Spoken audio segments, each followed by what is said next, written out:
जो ये भावना है और ये उत्साह का जो आप लोगों का विगत 2 दिनों से गांव, शहर, कस्बों में जो उत्साह का माहौल है, ये हमारे जानकारी तक में है, क्योंकि आप सबको मालूम है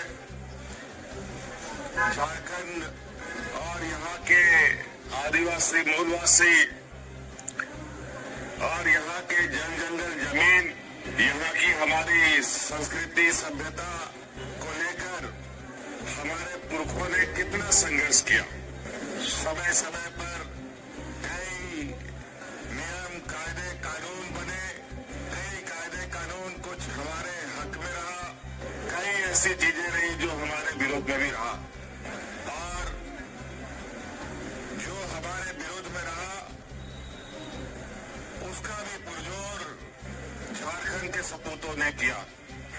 हमारी संस्कृति, सभ्यता, जल जंगल जमीन को बचाने के लिए ना जाने हमारे कितने लोग बलिदान हुए, कितनों को फांसी चढ़ा दी गई, कितनों को गोली मार दिया गया,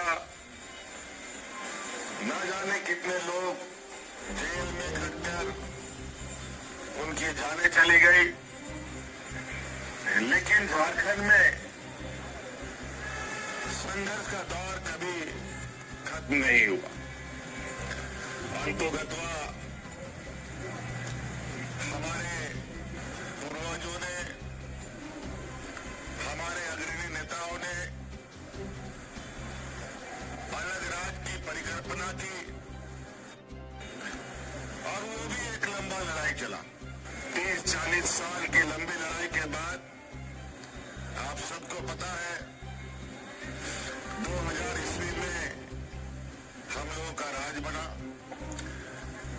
राज बनने के बाद भी आप सब लोगों ने देखा होगा कि झारखंड में कितना उतार चढ़ाव हुआ। झारखंड अलग होने के बाद भी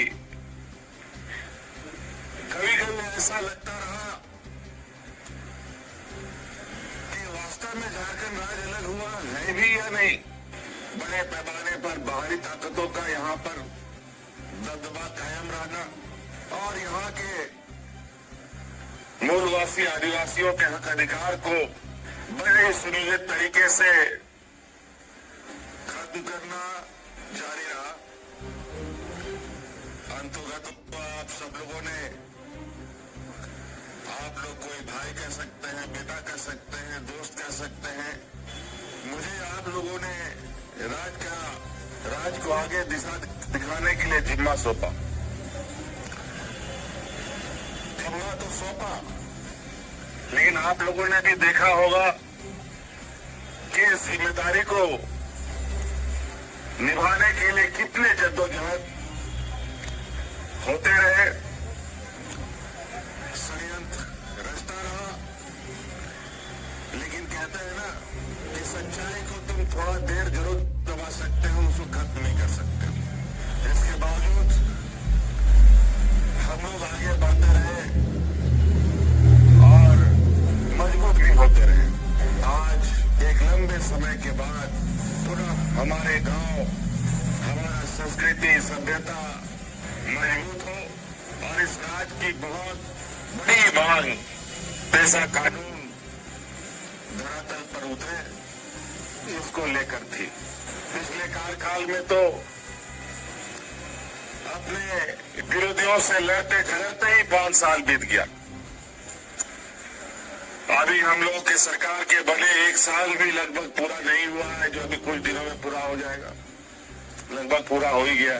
और आपने देखा कि 25वां साल का ये युवा राज कितने मजबूत आगाज के साथ आगे बढ़ रहा है। आपने देखा कि कितने बड़े पैमाने में 9-10 हजार नौजवानों को हम लोगों ने सरकारी नियुक्तियां बांटी। और आज जो बहुत गहन चिंतन मंथन के बाद पेशा कानून आज आप लोगों को हम लोगों ने सौंप दिया।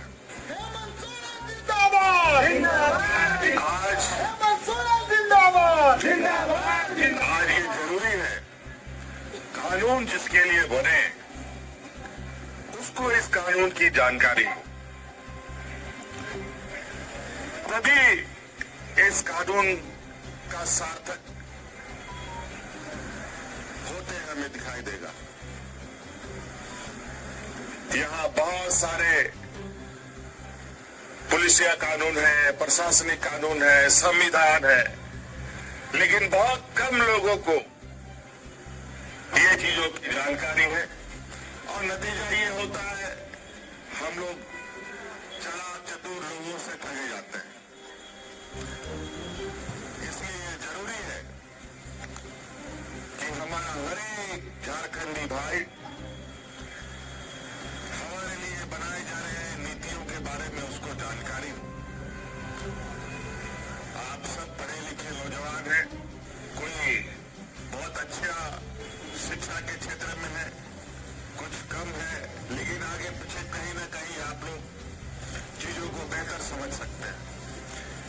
मेरा आप लोगों से आग्रह होगा कि सरकार के स्तर पर जो होना है सो होगा, लेकिन हमारा भी एक झारखंडी नागरिक होने के नाते एक मूलवासी आदिवासी का गौरव पाने वाले हम सब की भी एक जिम्मेवारी है कि इन बातों को गांव तक लेके चले, नहीं तो बहुत सारे लोग आज भी उन चालाक चतुर लोगों के षड्यंत्र में गिरफ्त हैं। आज के दिन में भी बड़े पैमाने में हमारे आदिवासी भाइयों को ठगा जा रहा है, छला जा रहा है। इसीलिए आप जब तक साथ नहीं देंगे ये कायदा, ये कानून किताबों में ही लिखा और किताबों में ही समाप्त हो जाएगा। ये बहुत गौरव की बात है। आज ऐसा कानून के माध्यम से और हम अपने आप को मजबूत करें और जो हमारा हक अधिकार है वो हम तक पहुंचे।